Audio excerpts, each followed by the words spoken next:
Are we ready to start the meeting? Yes, sir. Sure, yes.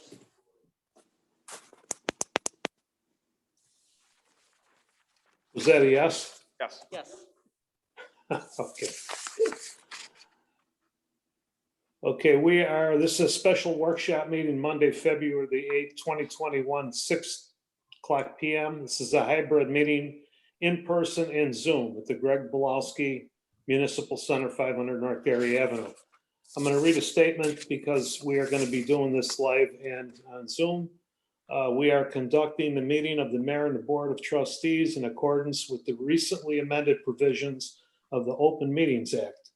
The governor's disaster proclamation reissued November the 13th, 2020, and governor's executive orders based upon the disaster proclamation and executive orders. It has been determined that an in-person meeting is not practical nor prudent at this time. Therefore, the meeting is being conducted in virtual conference format. With that said, call the meeting to order. Clerk, call the roll. Trustee Garvey. Trustee Zalick. Here. Trustee LaRocca. Here. Trustee Geezer. Here. Trustee Frizzoloni. Here. Trustee McCarthy. Here. Mayor Savarino. Here. At this point, I'd like to turn this over to Don Bastian. I guess he's got two people, John Holsfield and Jackie Wells, are going to make a presentation to us. Yes, we will take it from here.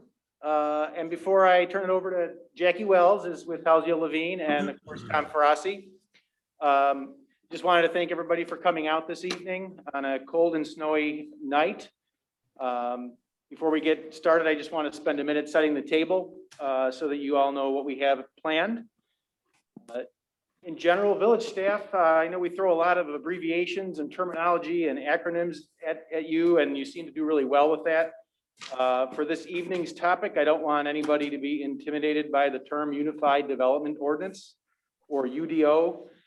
Simply stated, what we're trying to do here is just update our zoning, subdivision, sign, and fence codes and place them within a single chapter of the overall village code.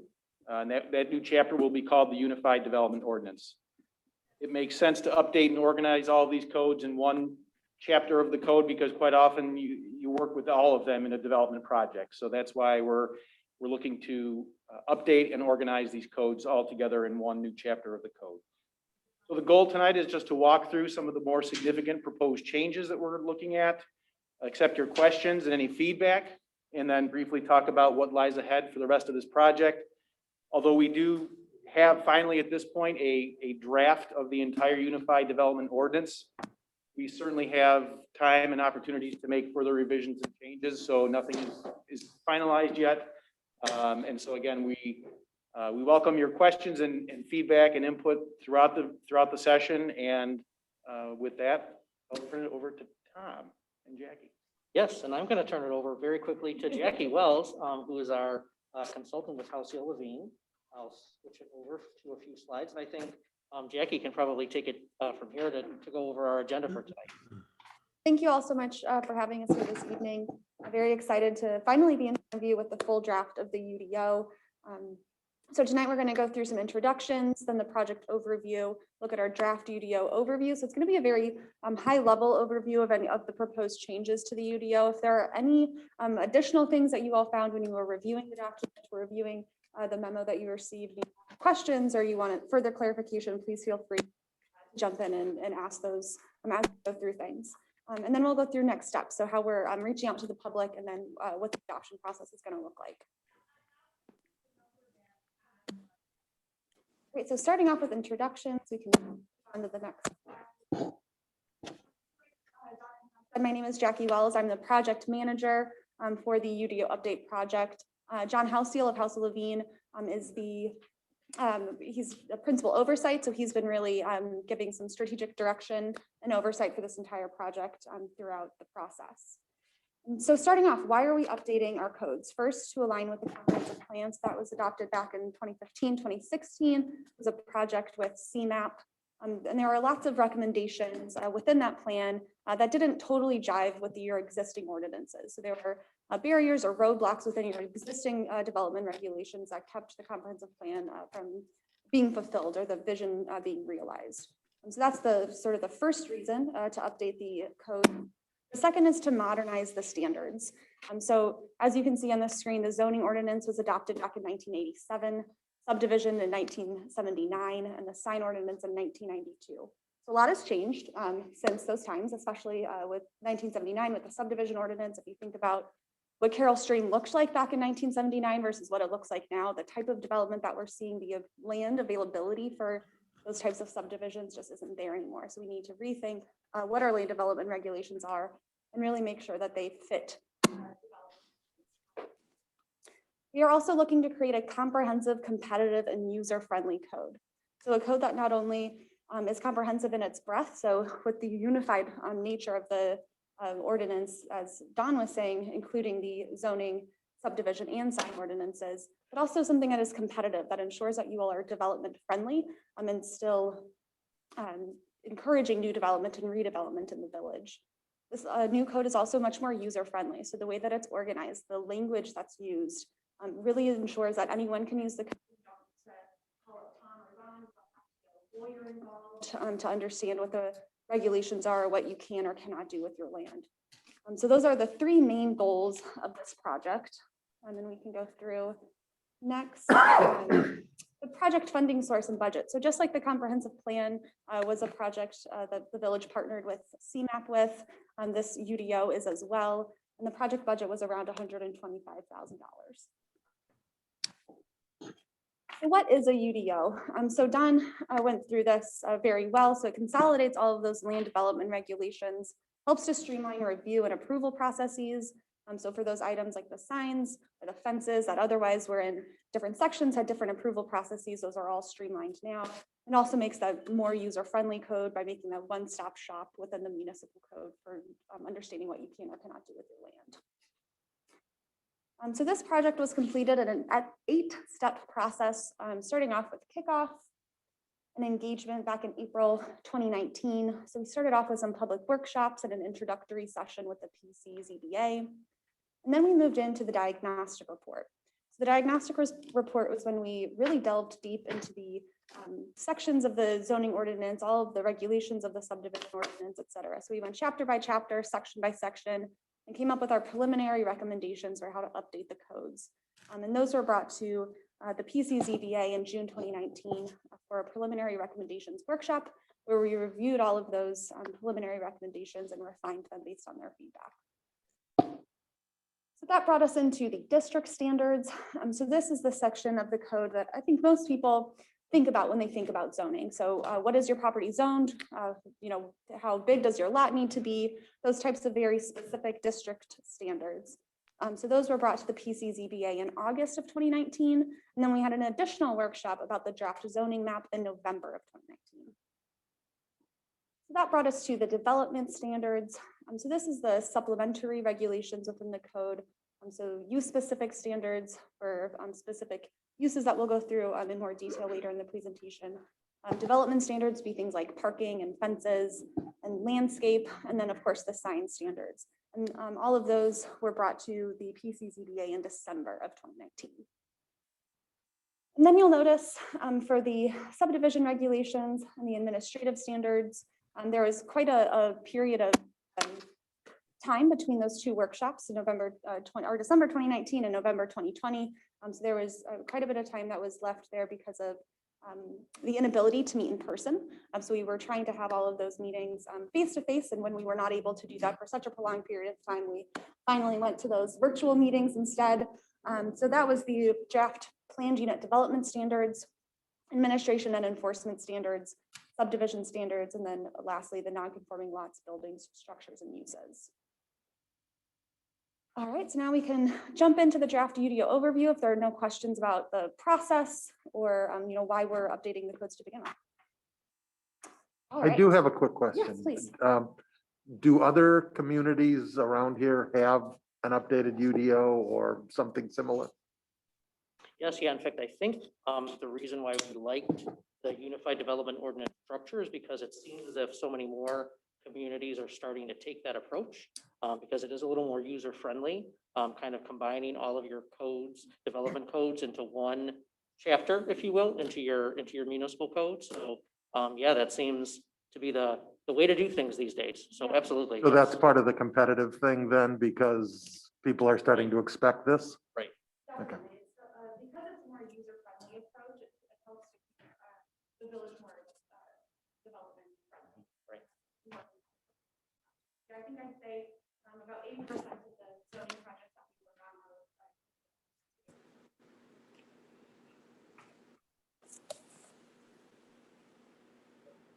UDO is broken into 10.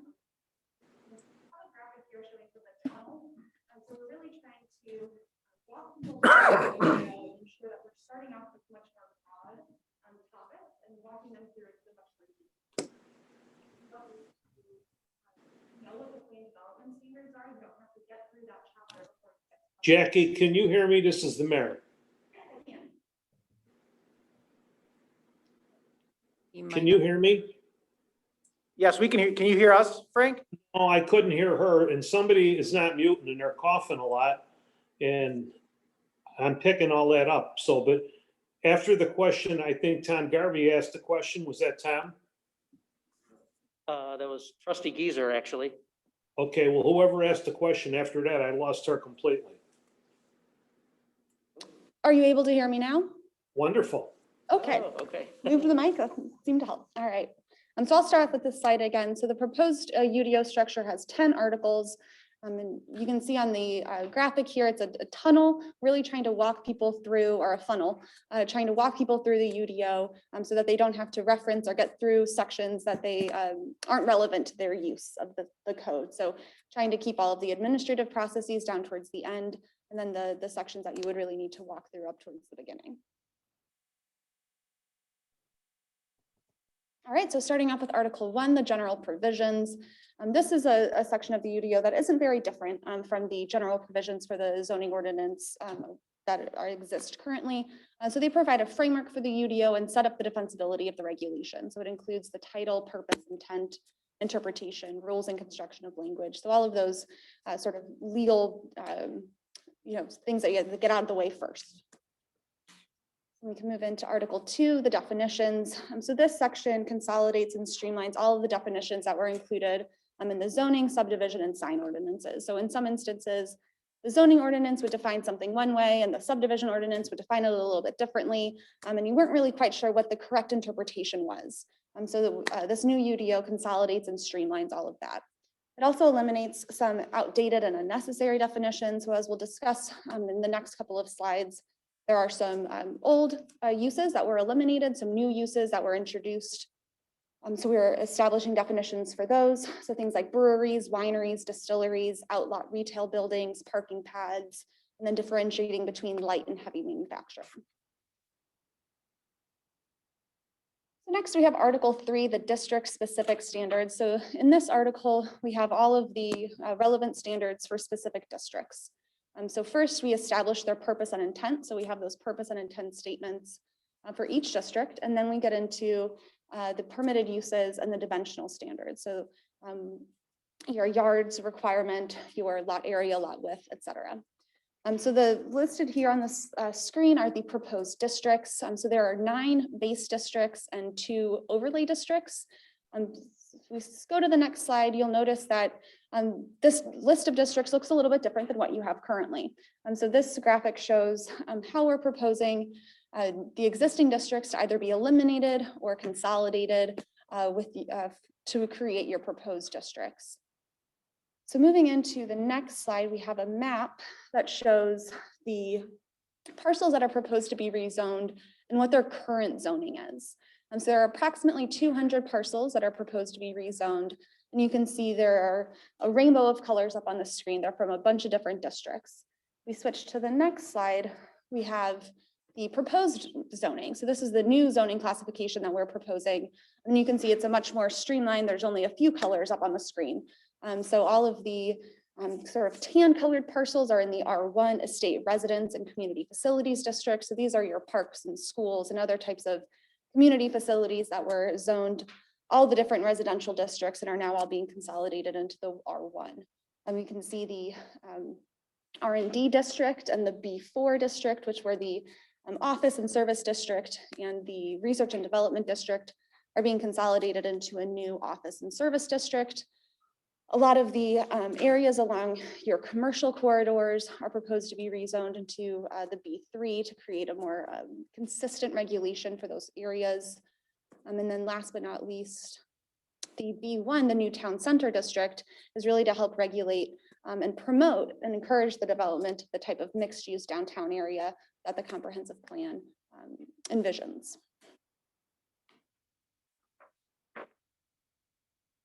So this is a map of the fully proposed new zoning ordinance. So you'll see the industrial areas are still intact. The residential areas are still intact. So there really aren't a lot of proposed changes to those very stable areas. It's the areas where we expect new development or redevelopment to occur that are being proposed to be rezoned, as well as those community facilities that are proposed to all be zoned into the same district. Yes.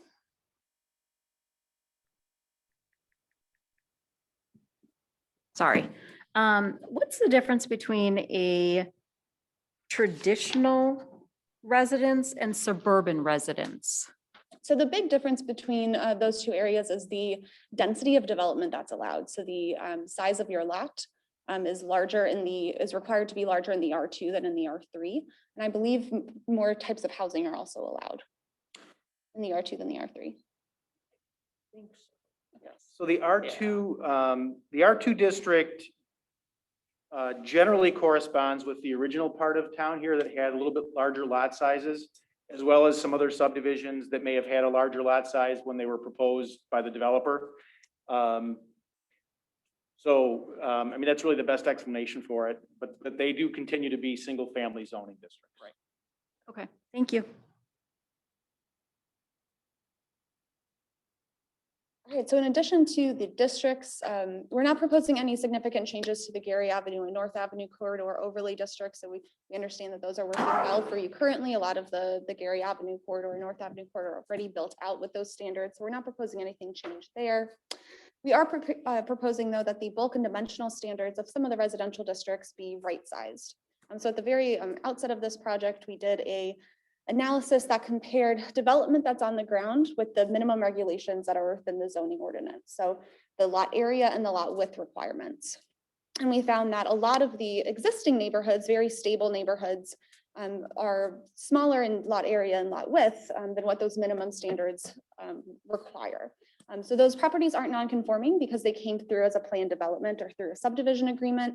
But to ensure that there's no confusion or inconsistency between the development that's actually on the ground and what the regulations require, we're proposing that those bulk and dimensional standards be right-sized. We're also proposing that the permitted and special uses be streamlined. So some of the existing uses that are included in your permitted and special uses table are pretty outdated, types of uses that you no longer see. I believe one of them was a telephone or a telegraph repair service. So I don't think we're using telegraphs anymore, especially not repairing them. So eliminating all of those and introducing some new uses, things that we actually want to see in the village: microbreweries, breweries, wineries, distilleries, those types of more modern uses. We're also allowing for more uses to be approved administratively. So taking things off of your plate, off of the PCZBA's plate, and allowing through standards that are established in the UDO, staff to approve these types of uses. So things like outdoor storage in the industrial district, things that you all see pretty regularly and approve pretty regularly as well. Any questions on Article 3 before we move on to Article 4? I do, Trustee Geezer.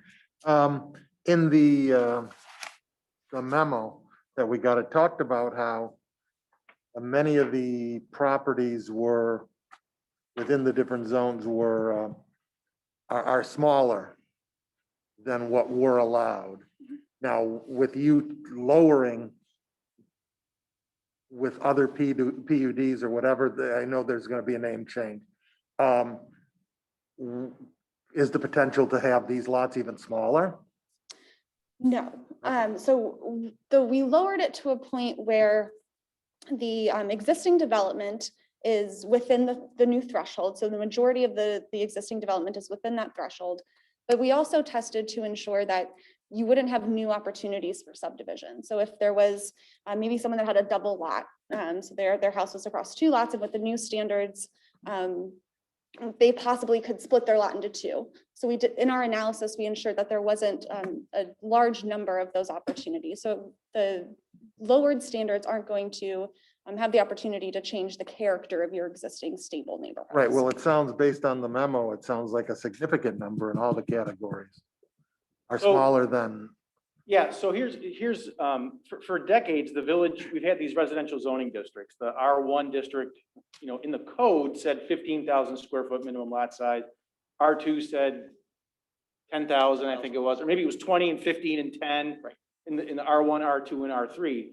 Well, what happened when a developer came before village boards in the 70s and 80s and 90s to get their projects approved, nobody wanted to build to the R1 district 20,000 square foot lot size, or the R2 district 15,000 square foot lot size. And so the developers came before the Plan Commission and Village Board and said, grant us a plan unit development approval and just approve the lot sizes that are shown on this subdivision plan. And that's what happened for the most part. So if you look at our zoning map today, most of the residential subdivisions throughout the village were approved under a plan unit development. It basically established a different lot size than what the zoning code said you had to have. So it gets to the point where we look in our zoning code and we say, well, you have to have a 15,000 square foot lot size. Nobody has that really. So the thinking here is, now that we're going to move forward and adopt a new code, what we tried to do was we looked at, and Jackie mentioned they did a big GIS analysis of all the lot sizes in the village. And so the new district standards that are proposed will mean that if you're an R2 lot that exists today in the R2 zone in Carroll Stream, very likely the new minimum lot size that we're proposing to have in the new UDO, that lot size will comply with that new standard. So it basically matches up the proposed new lot size standard would essentially match what's out there on the ground right now.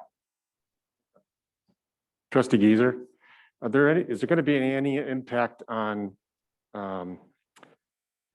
with these different residential districts now, where they would be encouraging tear downs and replacements of residences like some other communities are experiencing? You know, the regulations don't necessarily encourage tear downs, and that's, I mean, I think for maybe a couple of reasons, the tear down experience hasn't come to Carroll Stream. Right. We don't necessarily see it.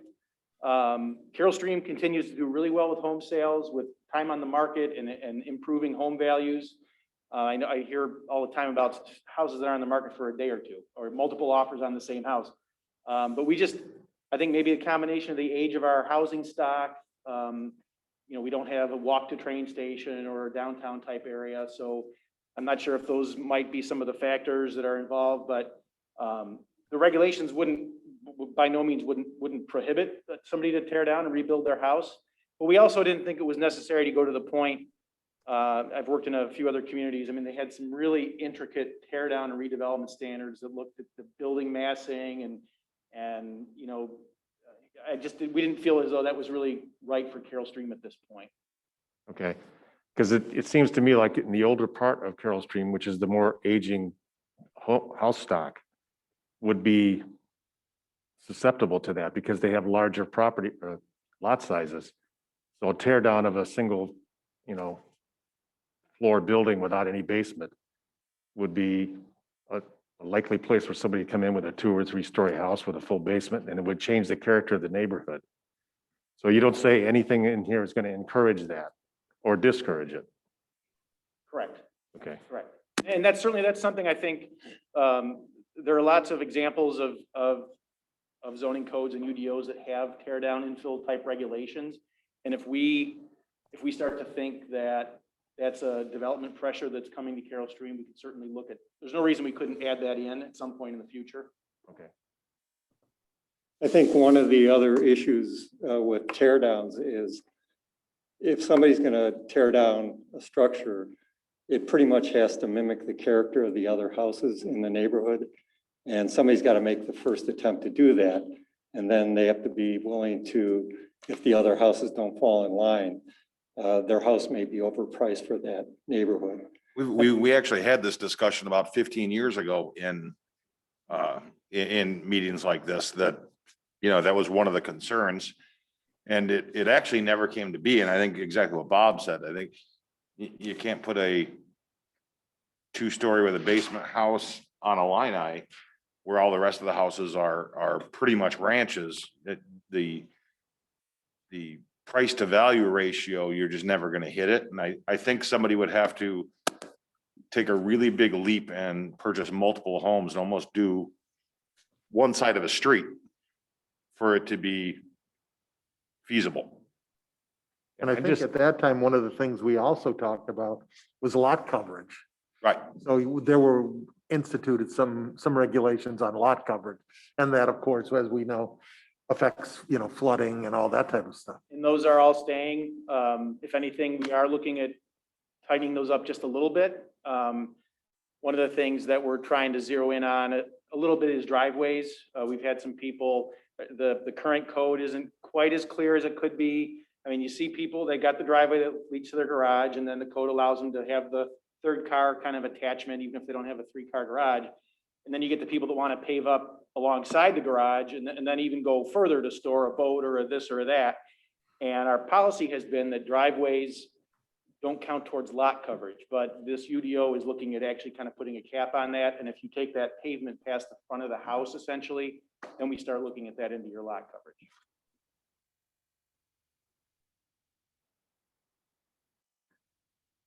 All right, let's move into Article 4. So this is the use-specific standards.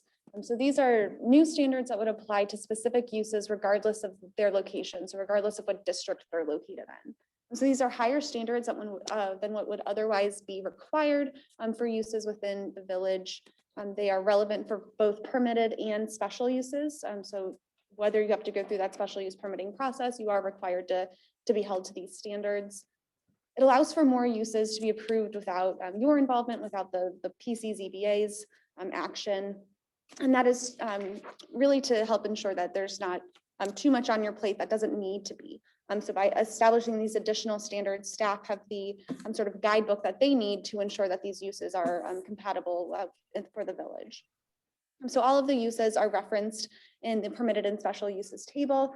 So these additional regulations are included right here in the table, so people know up front that there are some additional standards that they have to meet.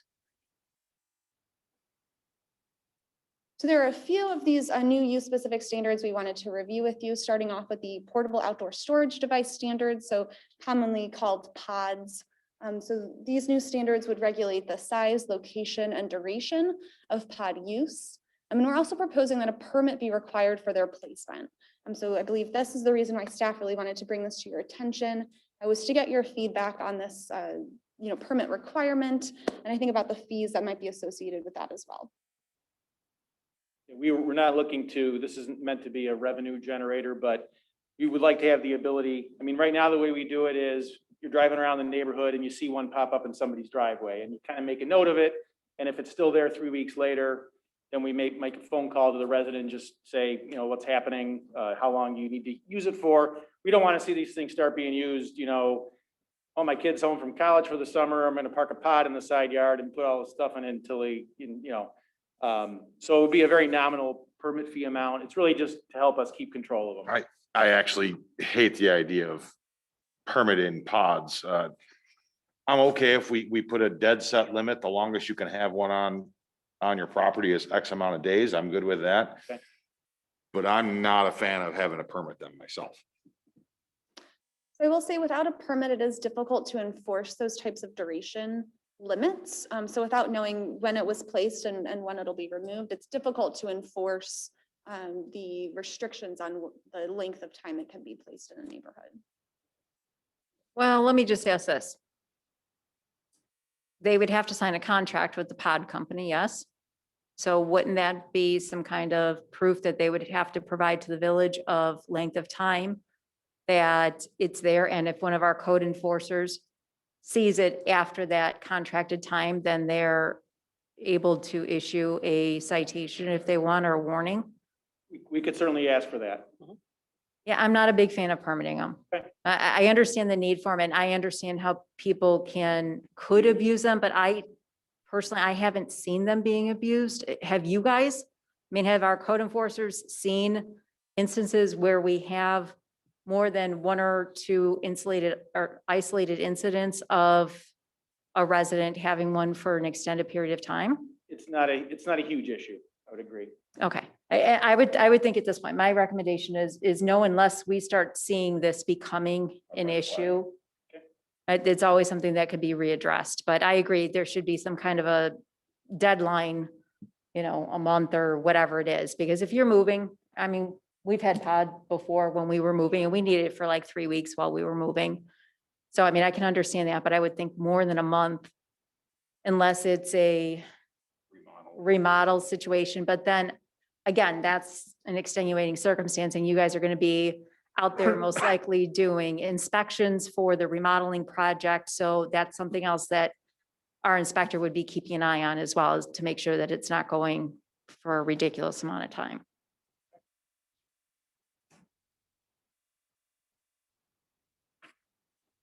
All right, so moving into Article 5, the development standards. So development standards are also called standards of general applicability, and they're relevant for all uses throughout zoning districts. So they are things like landscaping, parking, fences, all the types of requirements or standards that apply to uses despite the zoning district in which they're located. So we're proposing that Article 5 also includes some of the standards that were previously in the subdivision regulations. So these would be standards that would apply not only to subdivision situations, but just general development. So required right-of-way landscaping, stormwater and floodplain regulations, sanitary sewer and water distribution systems, and sidewalks. So some of the big changes that we're proposing for Article 5 is first to encourage the greater use of shared parking. So we're encouraging this through more flexibility in when shared parking would be allowed. We're also modernizing the required parking ratios so that the minimum amount of parking isn't the amount of parking that you might see at Target or at the Best Buy on Black Friday. So it's not that sea of parking that you see used once a year, but otherwise is left vacant. So that opens up a lot more opportunity for maybe outlot development, or just generally for land to be used in a better way, I guess, within the village. So in a more, opens up more opportunities for development. We're also emphasizing pedestrian circulation and bicycle parking within these standards. So requiring that pedestrian walkways be installed with, from the public right-of-way to a building entrance through a parking lot so that you can safely get from the street to the building entrance, as well as requiring a minimum amount of bicycle parking based on the amount of vehicle parking that you're required to have. So just like Don was saying, Article 5 is where we establish those parking pad regulations. So this graphic shows that yellow area is the parking pad next to the garage, and that area would count towards lot coverage where the rest of the driveway wouldn't. Trustee Garvey, could you explain more what you mean by shared parking? Sure. So shared parking is when, let's say, one lot is a bank and the other lot is a restaurant that's open mainly in the evenings. So the bank that has daytime hours and the restaurant that has mainly evening hours could share their parking because their demand for that parking is in different time periods. So it helps to minimize the overall amount of parking, but still ensure that there is a sufficient amount of parking to serve the needs of the different establishments. But that wouldn't fall in with residential, correct? No, so that would Good. be for non-residential uses, yep. And the UDO contemplates that shared parking would be approved by an agreement that would come to the village board. So you would have the ability to authorize that on a lot by lot basis. I know one of your comments in the memo was questioned about looped or straight line parking spots. And it's funny, way back, I hated the looped ones because, it takes away a few parking spaces for every X amount of feet. I'm completely the other way now. When I visit other towns and try to get into a parking spot. Yeah. And there's 6 inches between me and the next car, I say, why doesn't everybody have looped? I think they save cars. They're easier for people to get in and out. In shopping places, it's way easier for people to be able to load their cars. And I think even a safety aspect.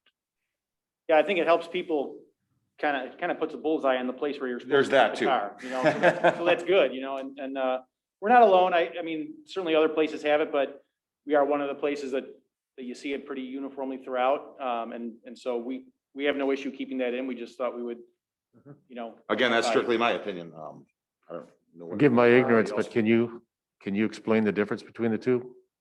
Forgive him my ignorance on that. You ever shop at Walmart? Yeah. Okay, you know how there's a single line on either side to pull into your spot? Yeah, Okay, ours have each side has a looped what's wider? stripe in. It's about 18 inches wide, Yeah, 12 roughly, yes. on each side. So you're actually automatically gain a little bit of room between each car. Okay. For the most part, I mean, we certainly do hope to see some new development still, but on the other hand, a lot of our shopping centers and things are built out, so changing a parking space width by 6 inches isn't gonna really help right now. You've got the curbs and the landscape islands and everything's already kind of set up already, so we're perfectly happy keeping it. We just thought, you know, we're doing the code now, so let's see if everybody's on board and we'll just keep it the way it is. But we have made some exceptions, like when Glenbard North was repaving, we allowed them to go to 9 foot, yep. single line instead of looping so they could get more parking spaces there because of the need for student parking. And we allow employee parking, you know, for industrial buildings, like their employee spaces can all be the. But it would stay the same where they have to come before the plan commission and request to change to the single stripe, right? Yep, right. Versus the loop. Okay, just want to double check.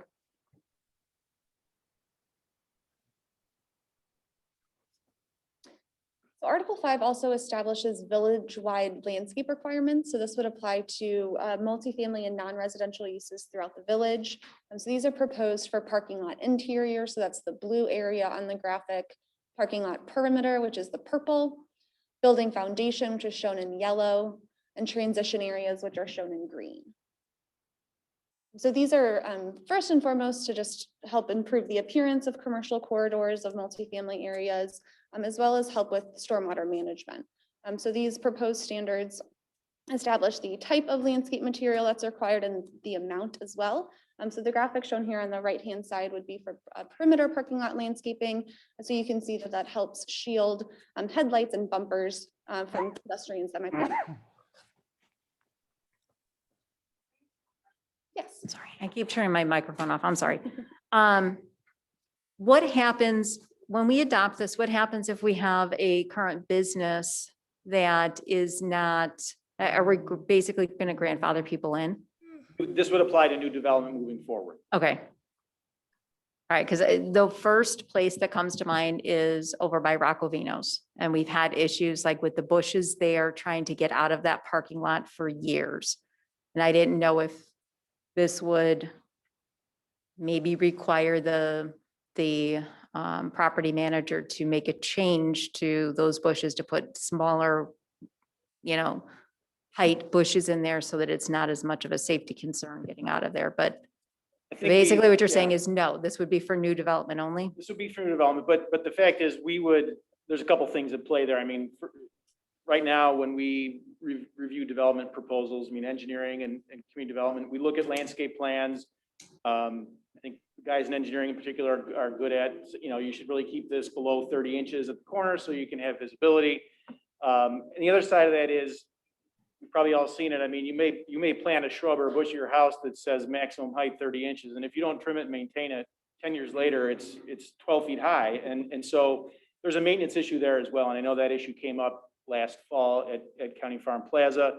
We're still working with them to restore that area. I mean, they got the bush cut out before winter and we'd like them to do something just very low. So it's a combination of maintenance and then making sure when we look at a landscape plan that we actually pay attention to that kind of stuff and make sure they don't plant something that's going to become an obstruction. Trustee Garvey, how does this, you said this is only for new development. What about developments that have been approved already but have not been started? I'm thinking about the property next to Caputo's. It was approved. Yeah, so some that months ago? project, they have an approved planned unit development plan. They have an approved landscape plan. So all that would continue to hold into effect for them. Okay, The good news is that project, that development has many of the same kind of landscaping requirements that the new ordinance would propose. okay, The fact of the matter is we generally require and get, I mean, you're used to seeing landscape plans with projects that come before you. And we've been able to, developers expect to provide landscape plans with a new commercial project. I mean, that's, but it's not in our code per se throughout the whole village. So this will put that requirement into the code moving forward. It won't be something we just have to ask for it. It'll be in there.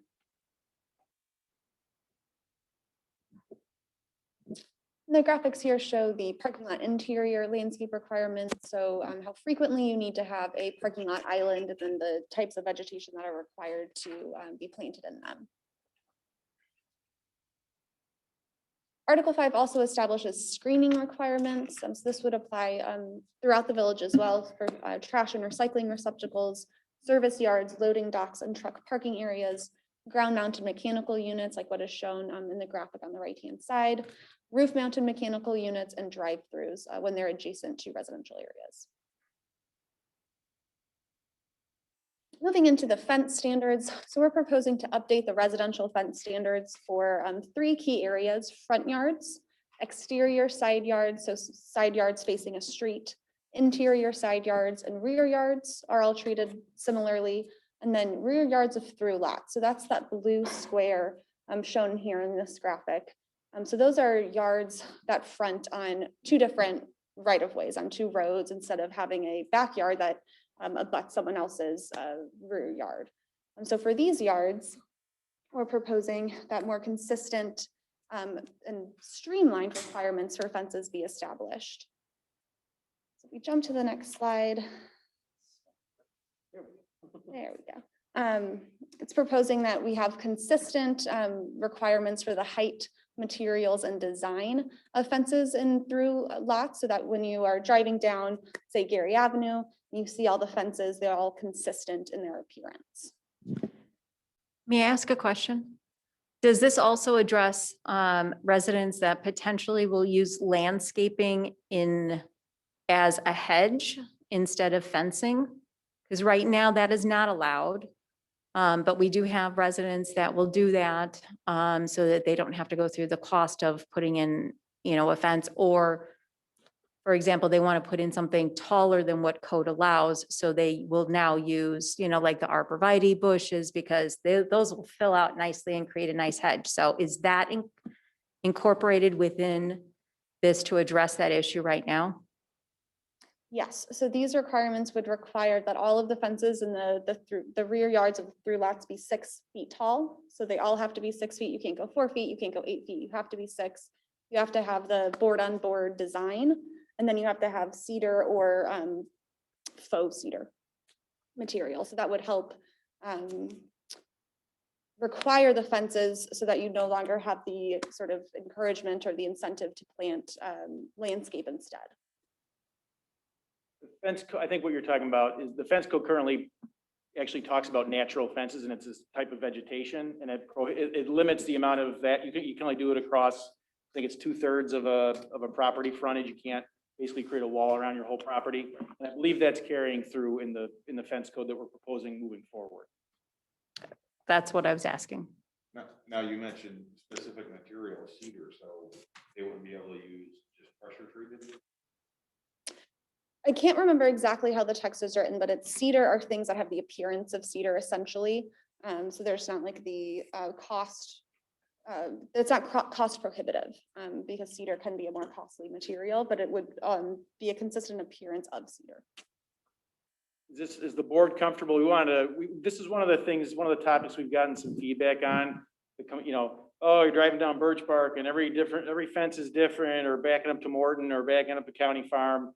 And we think it makes sense to do this, to require a standardized material and fence design. I mean, it's going to take 20 or 30 years to really make an impact, but just wanted to. So pretty much If you back up to a street.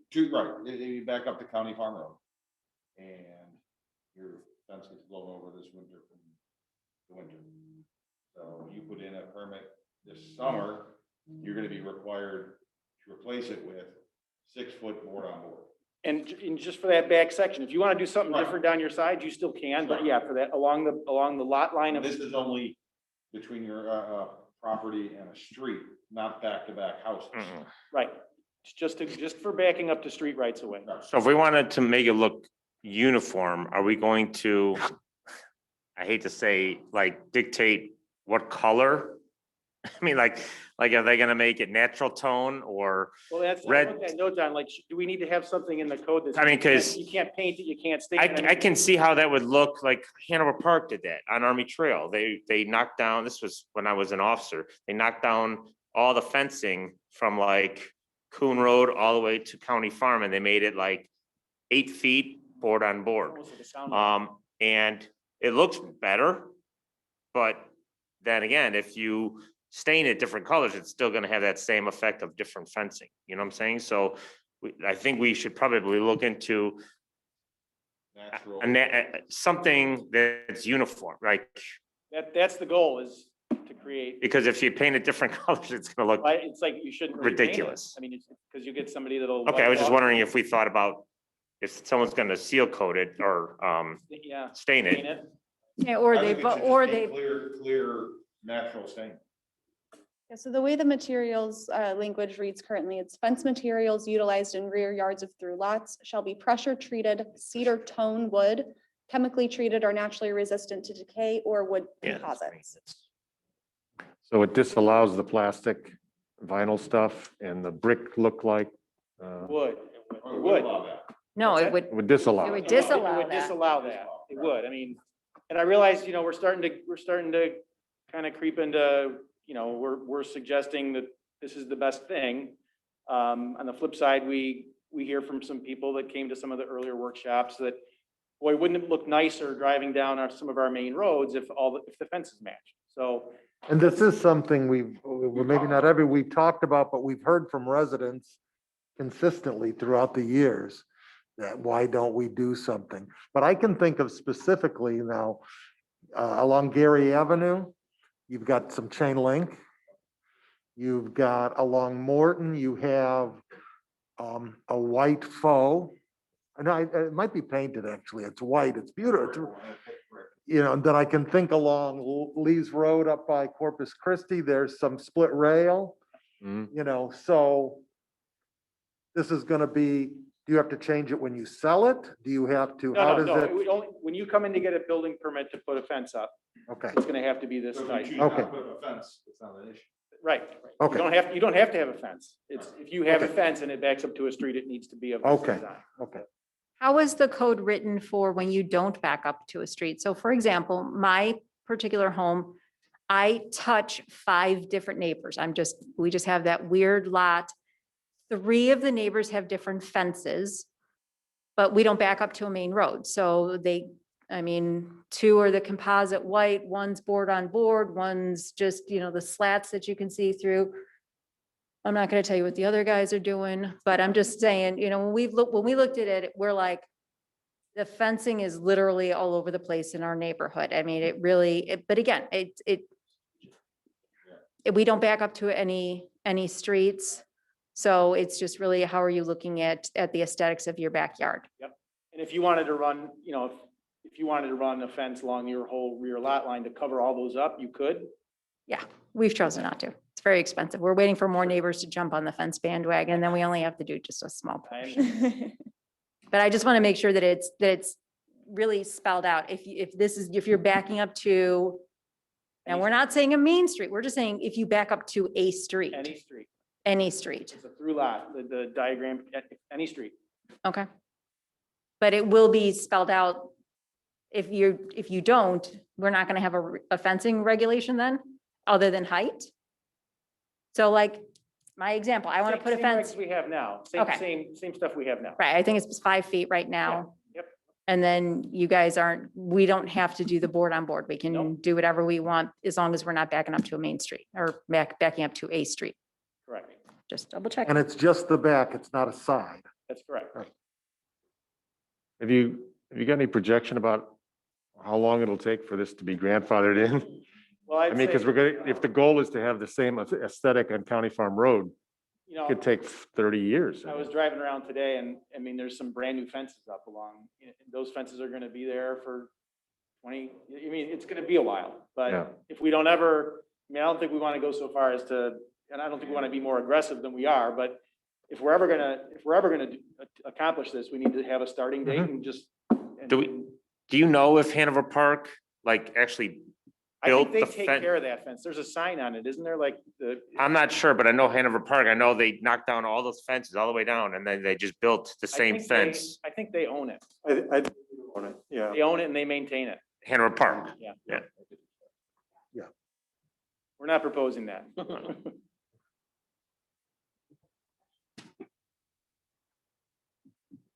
goes the surplus. All right, so last but not least, for Article 5, we're proposing to include some solar energy collection system standards or requirements for building mounted solar energy collection systems, as well as those that are freestanding, whether they're a primary use of a lot or an accessory use of a lot. So this would ensure that the height of the units on a roof isn't, aggressively tall, and that you are not taking more of your yard with these panels and what might otherwise be appropriate.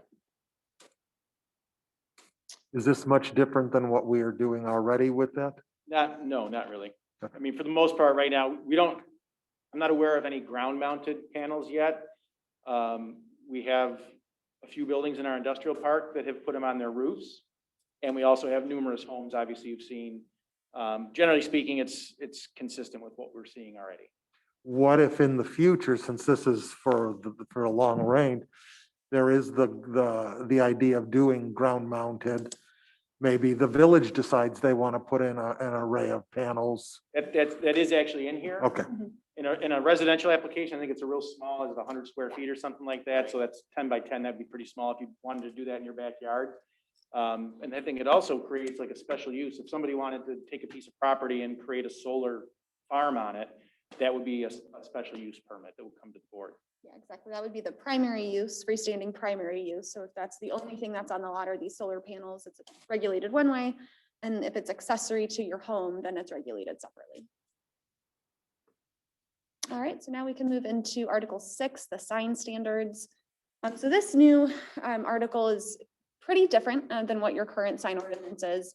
And that's because in 2016, there was a Supreme Court decision in a case called Reed versus the town of Gilbert, Arizona, that clarified that commercial and non-commercial sign copy is protected speech under the First Amendment.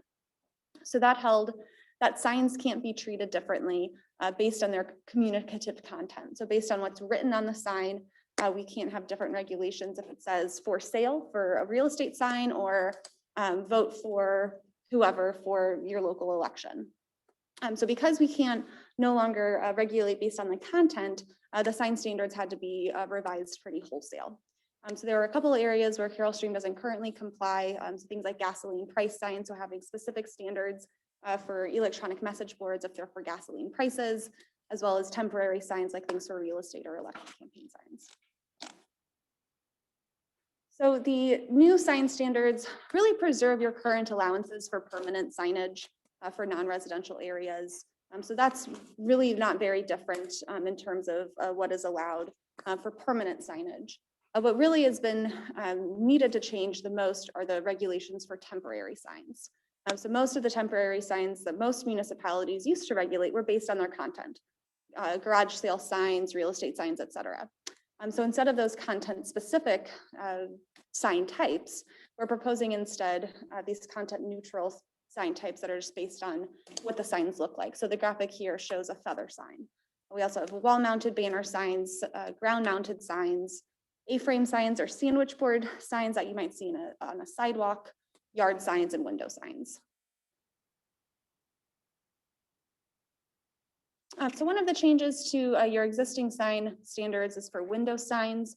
So we're proposing that the maximum sign area be reduced from 50% of the window area to 25%. And that's really to help reduce some clutter that you see in storefronts, just to ensure that you still have that clear view into the store and able to see what's going on without all of the maybe neon signs or other types of signs that you might see in a window. And we also distinguish between permanent window signs and temporary window signs. So those signs that you, neon signs that might be temporary are differentiated from the vinyl lettering that might be permanently affixed to a window. We're also proposing new standards for electronic message boards. So these are those LED signs that you see cropping up a lot. So these new standards would limit the sign area of an electronic message board, it would require that at least 1/3 of that sign be a permanent sign. So you might have the name of the business in the permanent sign area, and then the electronic message board or that changing message would be the remaining 2/3. So that blue area would be the 1/3 and the 2/3 is the yellow. These new standards also require that the message or the image be static, that you don't have movement or animation or really playing like a TV show or a movie up on these signs. And that's to help ensure that they're not distracting. Also changing the, requiring that the message be changed every 10 seconds at a maximum or at a minimum, excuse me. So you can't, have it changed every 2 seconds. If you want it to change in a longer period of time, of course, that would be allowed. But at least setting a minimum threshold so that you don't have signs that are distracting. Also automatic dimming requirements so that you don't have signs that are way too bright. And then other controls on brightness as well. So the maximum color temperature, maximum foot candles. How much does this affect our own sign? Yes. Thank you. We should be okay with our sign. I know that Really? sometimes the image moves. Uh-huh. But it doesn't move in a sense that it's scrolling per se from one image to, or from one message to the next. So in some instances, you might see a sign that says, our sale is going to start, I'm gonna make up an example. Our sale is gonna start, and then you have to wait till the next slide, so to speak, to say, on Saturday. That's very distracting if you're driving. None of our images ever say that. You're gonna have one message that says, trying to think of what our sign sometimes says, but it's gonna say Offices are something- closed on something- present this. Right, and then you have, but then you have an image with that too, that sometimes Right. will flash at you, and it's really nice, it's really cool, but we're against our own. sign. And the third of the sign permanent is I our think we sign. That is my pet I peeve. think we might have gotten we might have granted ourselves a variance on that. Of course we did. But, We have the but, name on the land and stone wall nearby, so we're okay with that. so I did. how does this impact current marquee signs? A perfect example is the Park District has 3 marquee signs. And honestly, I think they've done actually a pretty good job. I know that they don't keep them up for 10 seconds, but I think it's something like 6 to 8 seconds because they do try and, get their programming information. And I used to help with writing those messages. So, I mean, I know, what their thought was, and they didn't want it to go too quickly, but they didn't want it to go too slow. But are we going to now require existing businesses with marquee signing? They may not have the 1/3 permanent sign area, so they don't have to change out their sign, but are we going to start regulating messages like as soon as this goes into effect? No, because we want this to be, again, as Don has mentioned, more for new signs that are coming in. So we don't want to have to go back and have businesses or in the case of the Park District, retrofit their signs necessarily. And we can time some of the signs too, just to see. I think the Park District is, like you said, pretty good. They are very good about it, but the marquee at Fountain View is very different than the marquee capability and technology at Simkus. But I guess my question is, are we going to require them now to do the 10-second message? Or is this just going to be for the I actually made new? a note. I want to check that and I want to make sure that's not a little, almost, if we might back that That's a down a long tiny time. bit. Yeah, it's It is a long long, time. that's a Long very long time for a message to be up there, especially when you're trying to, get information out.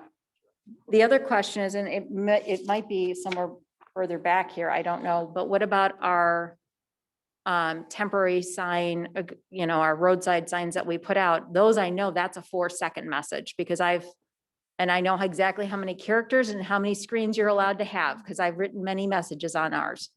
So does that regulate the roadside temporary signs that we use, the electronic signs that we use ourselves? I think because of the temporary and portable nature of those, I mean, we don't get hung up on, we don't regulate the timing of those things. I mean, don't. Shouldn't we? I mean, it's a valid question because, I think a lot of it is dictated by how fast the traffic is going. Usually that sign is not right at the intersection. Usually it's in a ways. So the amount of time that somebody has to read it, it needs to be going a little faster so that they can get the whole message. Whereas at a stop sign like on Hiawatha and Gary, they may be sitting there for a length of time. So we may need to make some adjustments in the. Yeah, I timing. just questioned because like we just recently, which church on Coon did we just get, not, it wasn't, was it Lutheran Church of the Master? Who would just put their electronic sign up in the last like year or so? It Lutheran Church of the Master. Well, that's not you're driving past that at 35 miles an hour, or there's people that drive faster past that. So I mean, that's another example of where they're trying to get their information out. So their screens are going to change like every 4 seconds to get their, community information out. So I question 10 seconds is a very long time if it's a through sign, if it's on a through street where you don't have that opportunity to stop at a stop sign and read it. That's a long time. It's a really long time between messages. So that standard there, that one concerns me a little bit. Well, think about on North Avenue at the Wayne Township, they have their sign. So you're going, well, it's listed at what, 55 or 45? 45. 45, How fast were you pulling people? A lot Yeah. faster than that. Yeah. yes. We will take a look at that 10 We'll check seconds that sign. and maybe bring that down. And I don't know, I don't want to like have it where if the speed limit is 45, then you can do 5 seconds. And then if it's a stop sign, you can do 10 seconds. I think we Let's just do a convolute it. universal 5 to 7 seconds or 5 to 6. I would say four whatever. to 6 at Right. the most. is But my again, estimate. I still have an issue with our sign. I mean, I've always had an issue with this sign. As an officer for 26 years here, people would come up to me like, where's the police department? I'm like, you're right here, right here. There's no sign on Geary, I understand. And a lot of times when you're calling people for bond or to bring money for someone, across from the 7-Eleven. So they look for the 7-Eleven and then they find our police department, which I really think we need something. And you say it's on the wall, but then at Geary and St. Charles, that's a wall and it says Carroll Stream. On North Avenue, but across from Caputo's, there's a sign that says Carroll Stream. It's not the village office. So I really do think we really need to, instead of giving ourselves a variance, we need to really look at doing something with that sign out front to show that this is the Village Hall Police Department. It doesn't have to be large, 1/3 of that size. So that the 10 seconds that are the proposed standard, so we've done a lot of comparative research on how other communities in the region and in the state regulate these changeable copy signs or the electronic message boards. So that usually ranges between 4 to 5 seconds to 30 seconds. So there are some communities, I think we found one that it's once every 24 hours you're allowed to change it. So definitely not in the extreme, but we definitely can look at lowering that down. That would not be uncommon or very gotta different go back than tomorrow and other sale's communities in over. the region. I gotta go back tomorrow and read the sign when the sale's over. I have a question about the duration of the signs, specifically political. I know the political yard signs have in our current ordinance says when you can put them up, when they have to come down. Same thing with garage sale signs. Did that Supreme Court decision have any effect on those ordinances? It did, yeah. So because we could no longer regulate those signs based on their content, so we can't say for political signs, you can have it out for 30 days before and after an election, and real estate signs, you can have up for the duration of the time that your house is on the market, because to regulate that, to enforce that, you'd have to read the sign. So it would have to be content specific in order to enforce that. So instead, we are proposing to have a more standardized permission for display of temporary signs. So I'm reading here a total of 8 weeks per calendar year, but you get 4 temporary sign permits for a maximum of 8 weeks in a calendar year. So for we would duration- require permits for every type of sign. For temporary signs in non-residential areas. So at your home, if you want to put out a yard sign, you're able to do that without getting a permit. But in your non-residential areas for businesses, you would need to get. Or in the temporary right of way. permit. Signs Or in near right the- of way put near out the by right of way. Village would not require a permit. And then as a private person, putting a sign in the right of way would be prohibited as it is currently. Unless they come before the board, sometimes for special requests. for like special events and things like that. Is that what you're referring to maybe? Yeah, where we did require permits to be filled out for special events, but if I was having a garage sale, I could just put my Right. garage sale signs up, or during election season, as long as you were complying with the, what is it, 75 feet to the corner or whatever the standard is, you could put them on or on right of ways. But are we going to require permits for that now? No. Are we going to require permits at all for temporary signage? So like what Jackie was saying, it's tricky because we can't define them based on the type of permit. So we're gonna be calling them out as either like yard signs. And again, this is geared more towards non-residential signage. So those, I think for some of them, we still were gonna be issuing a permit, and others we weren't. Because it would be very difficult to determine what type of sign is going to need a permit and what type of sign isn't. And so that's what the Supreme Court ruling, well, I shouldn't say unfortunately, but that's what the Supreme Court ruling kind of forced our hand to say, you can't issue permits for one type of sign and not for the other type of sign. Couldn't you do it by size? We can regulate, we can have size regulations, but you I can't mean, you regulate. could regulate it, say anything over, 24 by 18? so whatever that square footage is, requires permit. So this way, So- garage sale signs, real estate signs. Well, banners would need to be permitted, which they were, because those were special event type things. I'm thinking about the restrictions on when they have to be removed. Because it gets really ugly looking with all the campaign signs that are out the day after the election, if we don't require them to be removed. Or even garage sale signs, people just leave them up.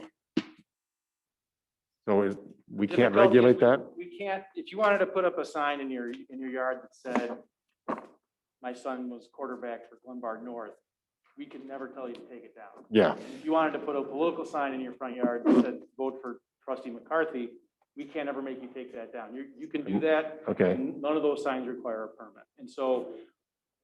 What our about the ability- ones in the right of way though, along County Farm and, on the corners? Right. We can't make people take those down after the elections, so to speak. They're in the right of way, the village can take Yeah, them down. those have to come. Yeah, down. okay. But the problem I'm running into as the police, because everybody like, someone like in the county, I mean, like Greg, let's say, he has people who volunteer, put them out. Right. And if they don't remove them, he can't really charge Greg because he doesn't know where the heck all the signs are. You know what I'm saying? Because he has all these volunteers. So that's where we ran into. And then the police, we would just leave it out there for maybe a week after. And then one Sunday morning when there's really nothing going on, we would just go and load up the truck and clear out the parkways, County Farm, Gary. And we would just bring them to the dumpster. And if someone questioned, it's behind the dumpster, go get them.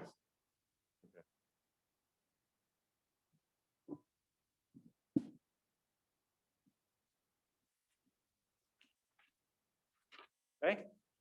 Sure. Go to the next one, or more conversation? All right, so one of the other big changes that we're proposing is to prohibit box signs. So box signs are also called cabinet signs. So they're the kind of plastic panels that are removable, so you can switch them out, and you have a light that's behind it, so it's backlit, sort of a clearish panel. So we're proposing that instead of box signs, you'd be required to have individually affixed letters or raceway signs. So in this picture, it's a screenshot from Google Maps. So it's showing one of the strip shopping centers along Gary, where it's sort of an in-between. Some of them are those cabinet signs, some of them are the raceway or channel letters. So we're proposing that all of those would need to transition into those individually affixed or raceway letters, just to really help improve the appearance of commercial corridors over time. Okay, so going through the signs from left to right. So the dog groomer sign would be the type on the left-hand side. Be denied. That would be denied. We can stay there as long as the dog groomer's in business. In the future, though, the next tenant one, comes in, or if they want to change their sign, then the code would require them to change it to a channel letter. the one next to it, the same. But Kin Spa is what you're talking about. In spot's fine, Right, the total Okay. max. Idle total max, Idle tax. max, yeah, What supermercado. do you- Oh, yeah. well, I'm trying to see like. Oh, Rosati's Like or- Rosati's across the street, even though it's like shaped like their letters, that's considered a box sign, right? Sort of an in-between. A little bit of an in-between. Yeah. We have to tighten up our regs to give some clarity to that situation. Yeah, because I mean, that's technically their logo. I mean, they had a box sign made in the shape of their logo. Yeah. It's basically what that, if I'm looking at it right through the trees. I don't Yeah, know if I'd like consider McNeese, that they- a yeah. sign, 'cause You can't switch out the panel, That's a box. Yeah. right? We may need to tweak Yeah, just to give clarify us it, some guidance on for how to. Wait, let me just clarify what you just said. So I understand. Mhm. So for example, right directly across the street, I can see McNeese and Associates, We can't. but you just said it's not changeable. No, she said you can't change The panel. It's not a changeable. Okay. panel. It's not You like- can't just Okay, take so a if, 4x8 out and put a so panel if in. Bob McNeese were to sell his business, the new owner would have to get a new type of sign. Right. I just want to I want to actually use like an example that we're seeing directly across the street from us. All right, I think we understand that section.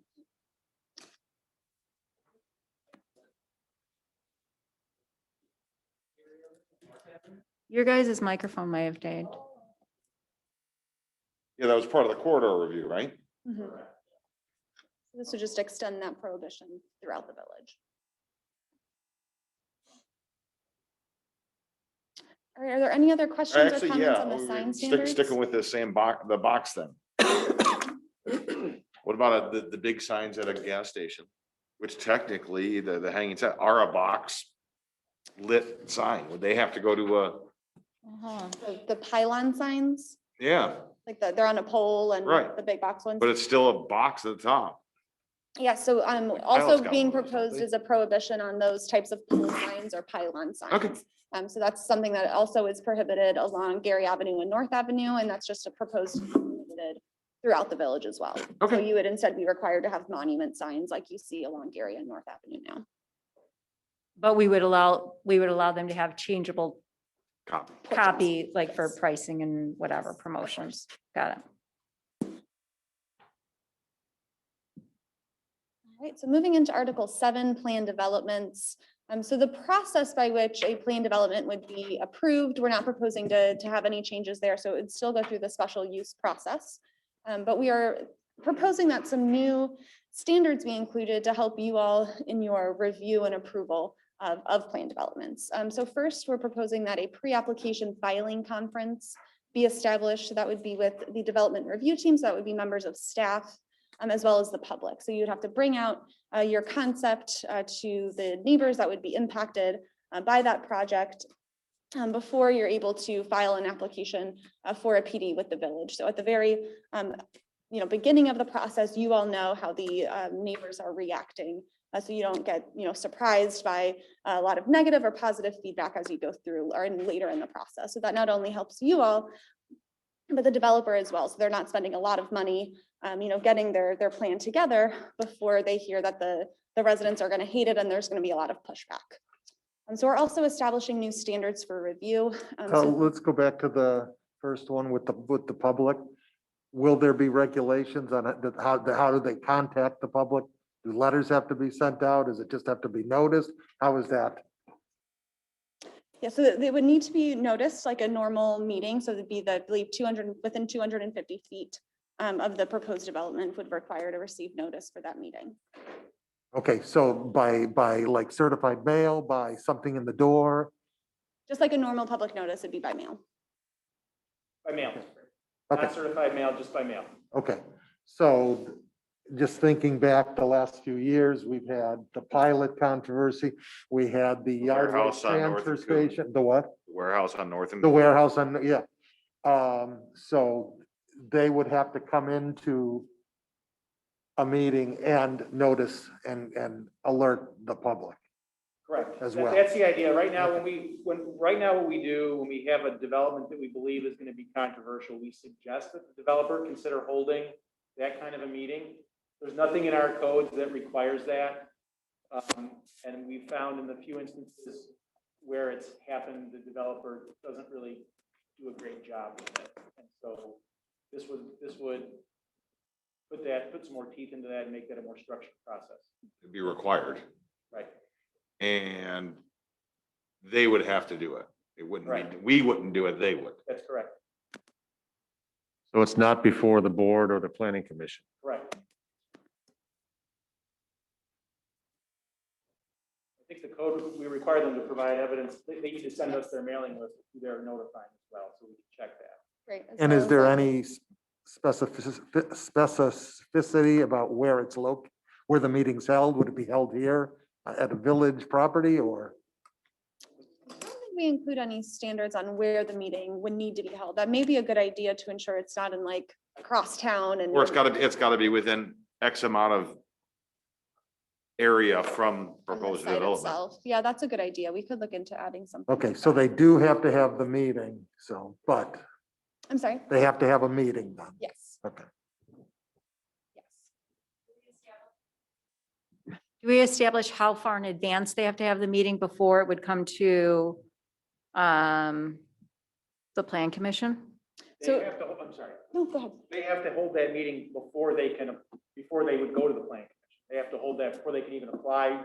It's a step that happens before they even make their formal application, get into the review cycle of going to plan commission and village board. But is there a time frame that they have to hold? I mean, can they literally do it like the day before they come in and finalize their permit application? You're not saying finalize, you're saying even to apply. I mean, well, what I mean is to bring the permitting information in for review before we would schedule the plan commission. They need to complete that process of having that pre-application conference and meeting before they can apply for their plan unit development. So when they apply for it, it's usually 6 weeks before it gets to the plan commission anyway. So I mean, it's gonna take some time. It's a step they have to complete before they apply, isn't it?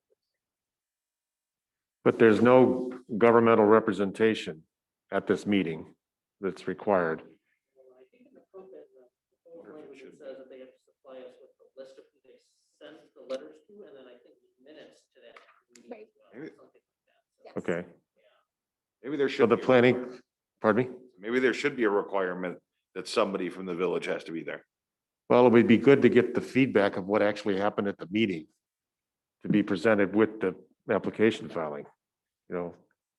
Because if we don't, if the staff doesn't know what actually happened, you know, it could seem like it's okay, but if the neighborhood's against it, Yeah, so you'd be required to submit the comments received through that meeting. Again, perhaps you're maybe relying too much on the goodwill of a developer to provide all the good and the bad comments. So perhaps we could look into adding a requirement for having a representative there from the village. I wouldn't want to overburden staff, but it seems like with the pace of plan developments that you're receiving, it wouldn't be too much necessarily to have that requirement. and if we add that requirement, it might impact the Open Meetings Act. If there's a representative there from the staff or from one of the boards. Not if there's one person. No? No. Okay, Right, so like if all of you It wouldn't couldn't be the go to one of board, the it would be meetings, or if staff. you're all neighbors, that could get Yeah, tricky exactly. with the Open Meetings Act, but typically that wouldn't be an issue. Now, let me just be clear though, is this for every planned unit development or just ones that are determined to be controversial? I believe staff has the option to determine whether they think something is going to be controversial and whether it would be required to have this conference. So if it's a Okay, so small- you've been, so then in theory, staff has already been in conference with these people. Right, so the development review team conference requirement would also be pre-application. So this would be an opportunity for a developer to come in to show Don and his team what their idea is in a concept. And then they can give feedback based on, past plans that have been approved, et cetera, as well as walk them through the process so they fully understand each step. And at that point, they can provide feedback as well as further instruction on how to conduct that public meeting. Okay, and I appreciate this because we've had the issues and Don has mentioned some people have done a good job and a number of them have done a very poor job with alerting the public. But now, will this in any way, to go to the other side, will this in any way thwart a development because it's just another additional piece of red tape? another hoop to jump over and through? I think because staff has the flexibility to determine when it is or is not necessary to require this meeting, it helps to ensure that for small plan developments or major changes to existing plan developments, you don't have the overburdensome red tape, right? But for when the village really needs it and when it's an important step in the process, you do require it. So that later on in the process, the residents don't come out and say, what the heck, I had no idea what was going on. And then their process is delayed even further because they have more expense and more time invested in the plans themselves. So going back and revising them and changing them is more costly and more of a time burden than getting ahead of it at the beginning of the process.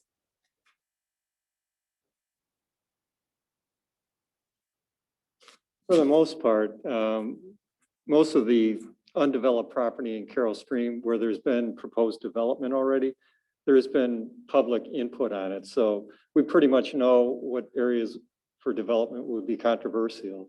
And those are the cases where we would probably require that public notice.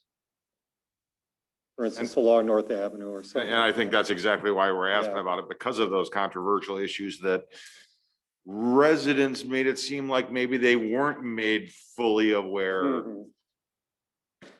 Yeah. And I just think we need to make sure, especially when it comes to if it's going to affect direct residential, absolutely has to, we got to make sure that they follow through.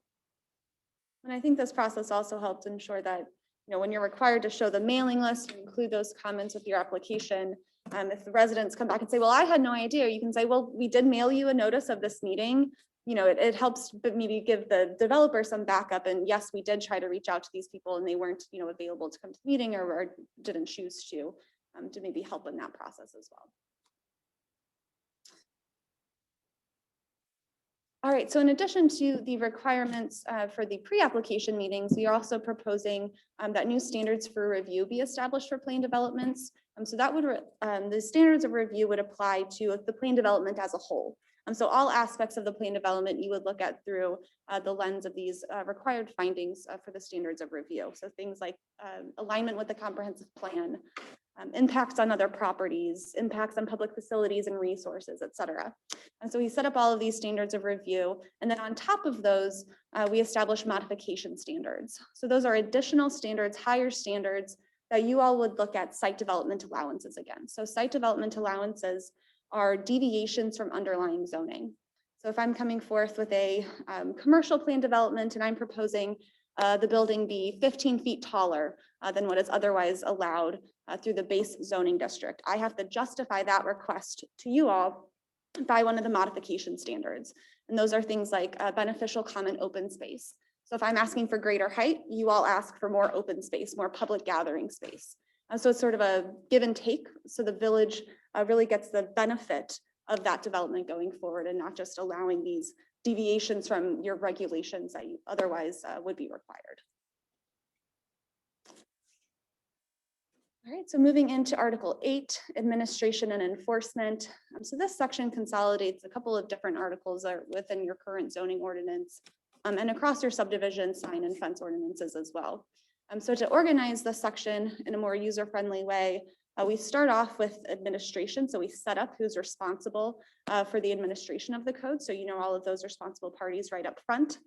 And then we get into the processes that are done administratively, and then those that are done through petition review.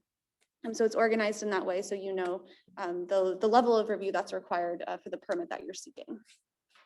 And so like I said, this consolidates the processes included in the zoning, subdivision, and fence ordinances and streamlines those permit processes as well as the variations process for those as well. All right, so the major changes to administrative review and approval is first and foremost to allow for an administrative adjustment. So this would be a maximum of a 10% adjustment from the requirements for your side or rear yard setbacks that could be approved by the community development director. So if you need 11%, you have to go through the variance process. But anything 10 or below could be done administratively. So really just those very minor changes that may impact your patio or other types of encroachments into your yard wouldn't have to come before a petition board. Then we have site plan review. So this is a process that would be pretty similar to what you all do for the Gary Avenue and the North Avenue corridors, but it would be done at the administrative level. So it would be looking at multifamily and non-residential uses and ensuring that those site plans, those developments comply with all of the regulations of the UDO. And then moving into the concept plan review, this would be similar to the site plan review, but on a very conceptual level. So it's maybe similar to the development review team meeting that would be required for the plan development. So an applicant could come to you all, come to the PCZBA and present their ideas and get your initial feedback. Nothing that no opinions you offer, no ideas that you offer would be binding. So if they come back and maybe you've changed your mind or you've heard feedback from residents that maybe is different than what you originally thought, that doesn't require you to stick with what you had originally said. You still have the flexibility to change your mind going forward, but it gives a developer an initial idea of whether their idea is palatable for the community. This is kind of a new step we're looking to introduce, and we wanted to get your feedback on this. Right now, we don't really have a mechanism. If a developer has a plan, and most developers, they're good. We work well with, as a staff, we work well with developers. They appreciate our feedback, but sometimes they really want to hear from the plan commission and the village board. We really don't have a formalized process in our code right now where a developer could bring a concept plan in front of you or in front of the plan commission for that matter. It's not really something I would see being used frequently, but we think it would be appropriate to have this available for,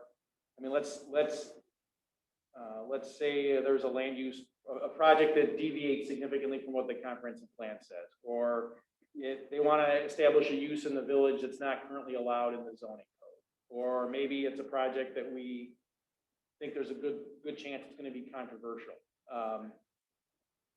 And so we were thinking about having a process where they could submit a concept plan to staff. We could do a real short write-up on it. They could appear before the plan commission, get the plan commission's feedback, come to the village board the next week, get the village board's feedback, and it's informal, but at least that way they get a sense of what the ultimate decision makers, how they feel about a project. It gives them a better idea whether they should maybe pursue it or not pursue it.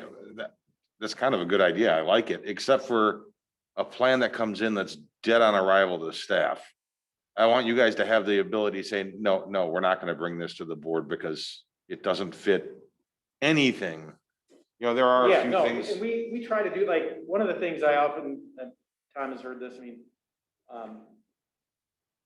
we don't generally tell people no, I mean, for those types of projects, because we don't vote. I mean, but we think we have a good understanding of what the village board's expectations are, what the plan commission wants to see, and we share that information with people. We're happy to do that. So certainly if somebody wanted to build an asphalt plant at the southeast corner of Gary and Lee's, and they said, well, I want to take my concept plan to the plan commission, I mean, I think we'd really try to sit them down and have that conversation and say it's not going to happen. But fortunately, we don't have people trying to do that. But we just think it makes sense to have something in the code. Would you see this as being taking place then as a separate meeting or during a regular board meeting? During a regular board meeting. Okay. And we set it up the way we're talking about it anyways. They would go to plan commission first and get the plan commission's feedback, and then come to a village board meeting and get your feedback, and then that's it.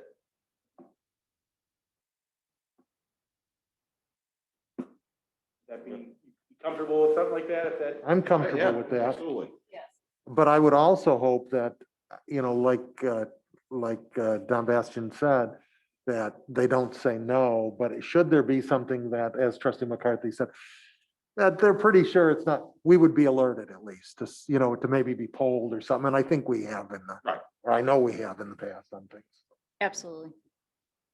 And I think we'll work to have that be in the code, and then I'll tackle this next one, because this is one that we've been spending quite a bit of time on. So one of the things we've heard over the past few years is it would be nice if some of our strip centers, landlords and property owners did a little bit more to upgrade their centers or reinvest in their properties. And one of the approaches that we were looking at was to kind of create this certificate of zoning compliance process where when a new tenant, let's say a new tenant moved into an existing building, they would, as part of moving into the building, they would have the opportunities to select from a list of possible upgrades that could be made. Maybe it's changing a box sign to channel letters. Maybe it's planting some landscaping, something like that. And in fact, we were even going to talk to the board about possibly setting up like a matching program. It'd be in the budget. We were going to present some information to the board about possibly trying to allocate a little bit of resources to this moving forward. But the village attorney has some fairly significant concerns about holding a new business or a tenant that is otherwise a permitted use, saying you have to do something to upgrade your property. And quite often, it would really be the property owner that we would also want to be going after in that case. So we're still working on this, but it seems as though we actually have a call. We're going to set up a call with the village attorney and the consultant later this week to talk that through.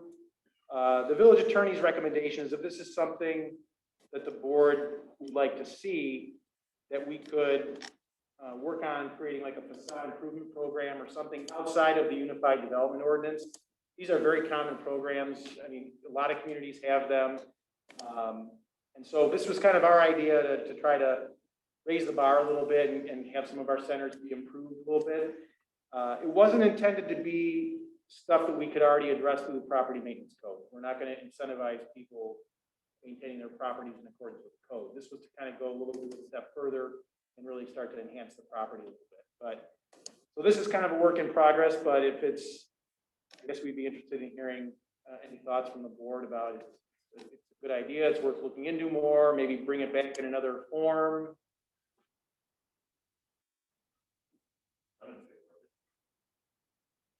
I mean, I know driving around, there's a number of strip malls that could use some help. And I kind of like the idea of putting the onus on the property owner, saying, okay, you want new businesses in here, you have to do something.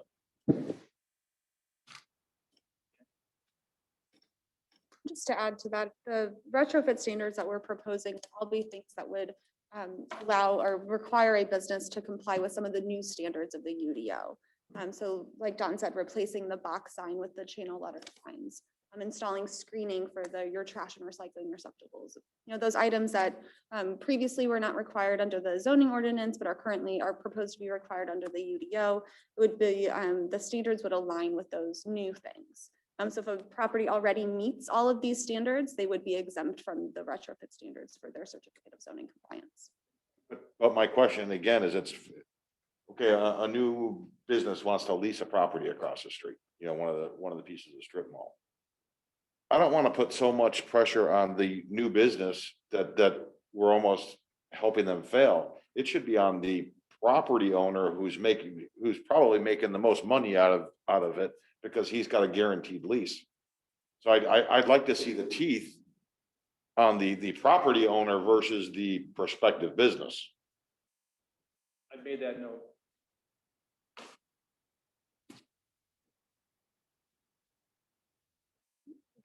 Thank you. Can skip to the slide after this one. All right. So jumping into Article 9, the subdivision standards. So you'll notice that this chapter is significantly shorter than your current subdivision standards or subdivision ordinance. And that's because we've shifted some of the requirements to different sections of the UDO. So as we discussed in Article 5, the development standards, those requirements that were in the subdivision ordinance previously, but really do apply to development, whether you're subdividing things or not. We've included those in development standards just to be more clear that those are the standards that are expected of development, regardless of whether it's going through the subdivision process.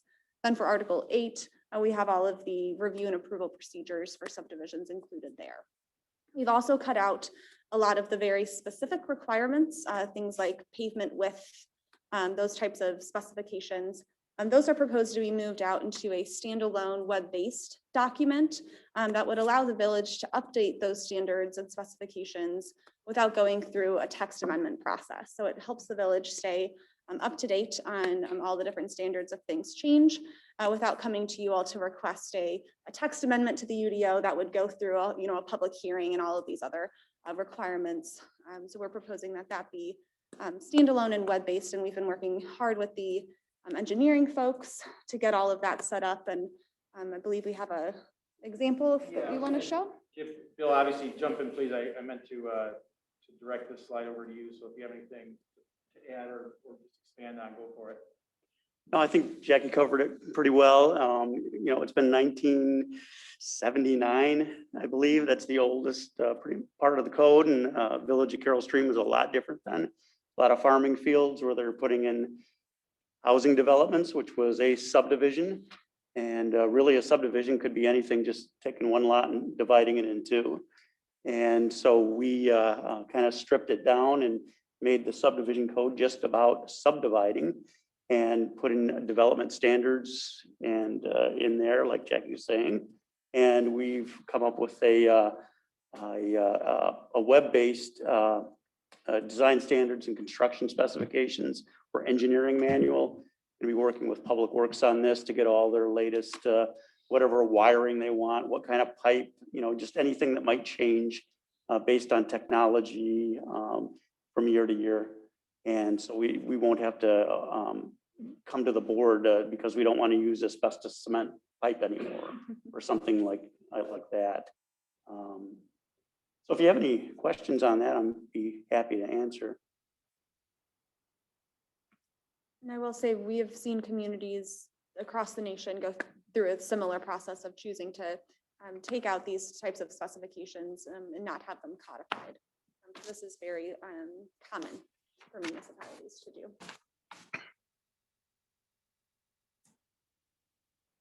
And right now, this is not on our website. It's kind of a work in progress.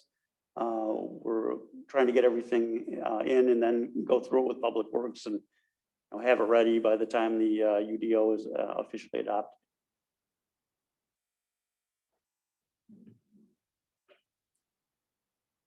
Any questions or comments on the subdivision standards?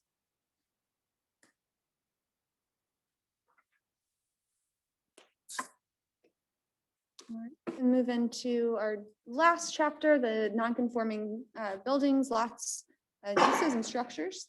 So this chapter, there's really no proposed changes to the content.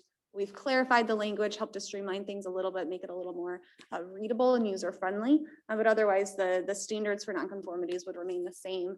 We are, however, proposing that new standards be established for parking lots that no longer conform with the standards for the landscape section or for the parking section in general.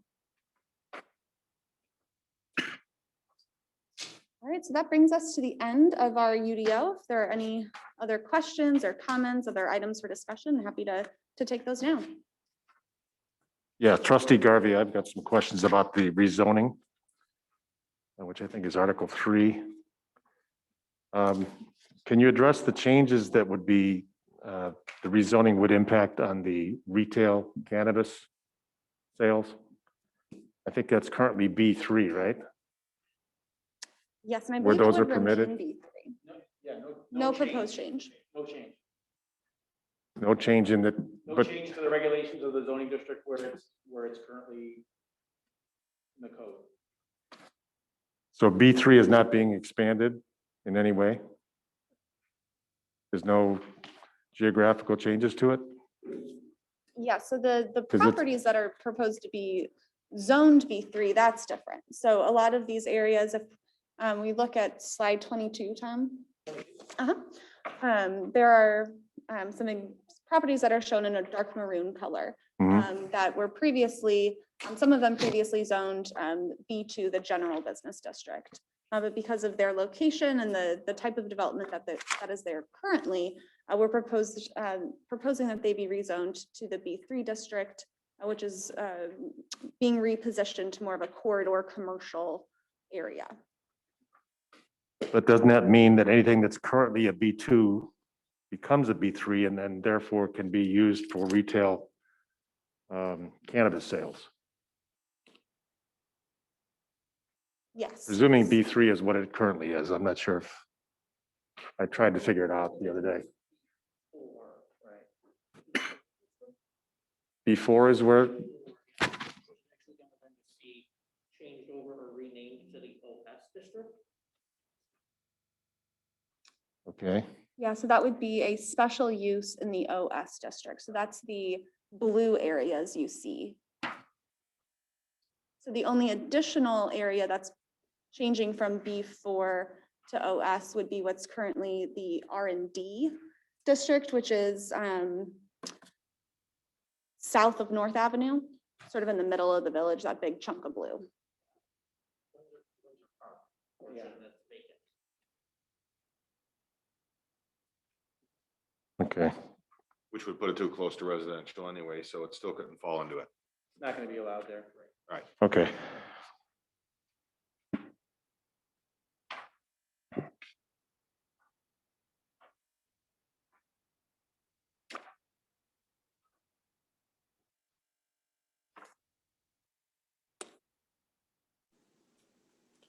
Any other questions?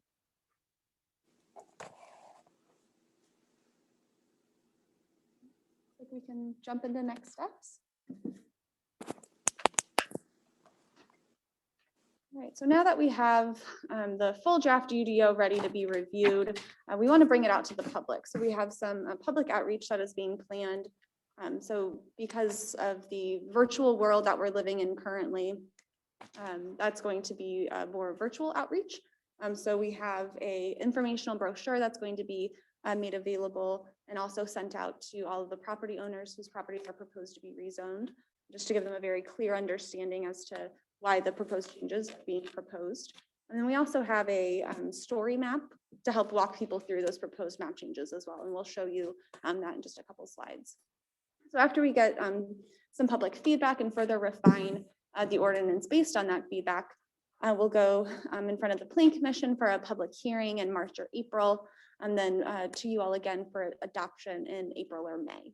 And then we'll set the UDO effective date a couple months after that to give the Community Development Department and the village at large the time needed to get everything prepared for the new UDO, so new permits, new applications, et cetera.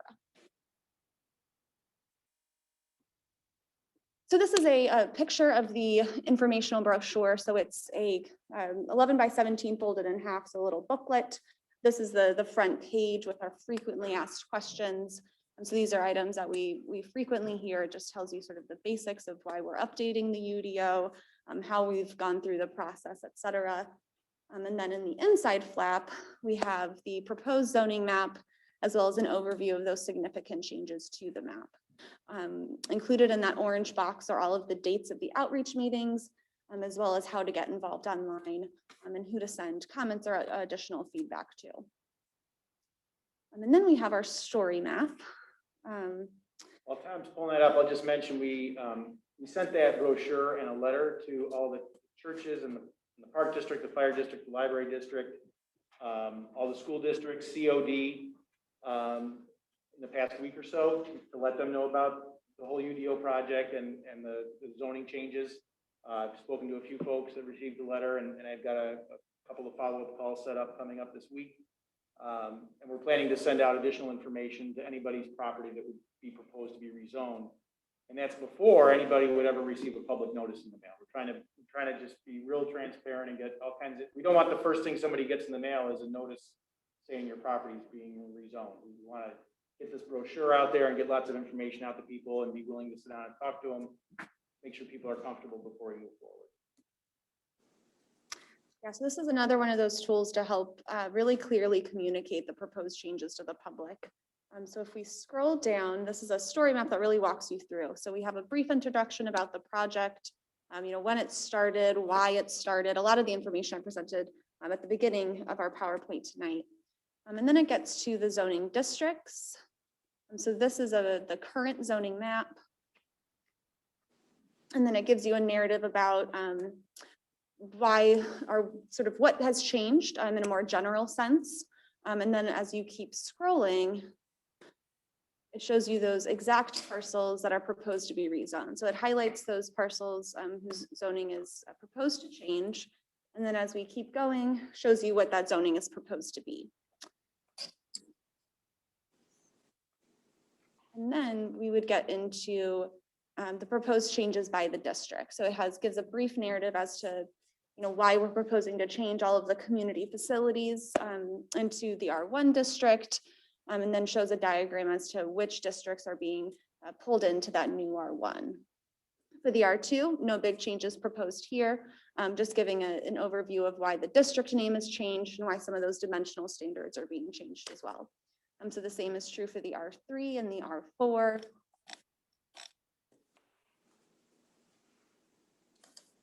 And then we get into our non-residential districts, starting with the B1s. This would be your town center district. It talks about how that's aligning with the comprehensive plan.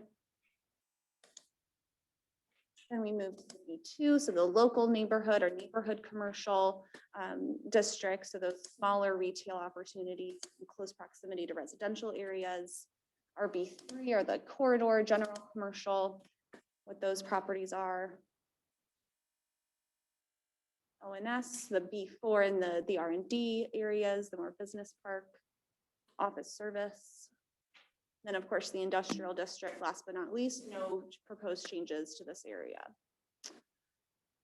And then finally, at the very end, we have a map that allows you to zoom in and click on your parcel and see if anything's changing.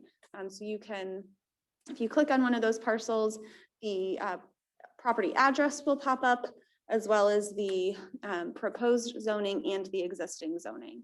So that allows people to really easily understand if their property is impacted by any of these proposed changes.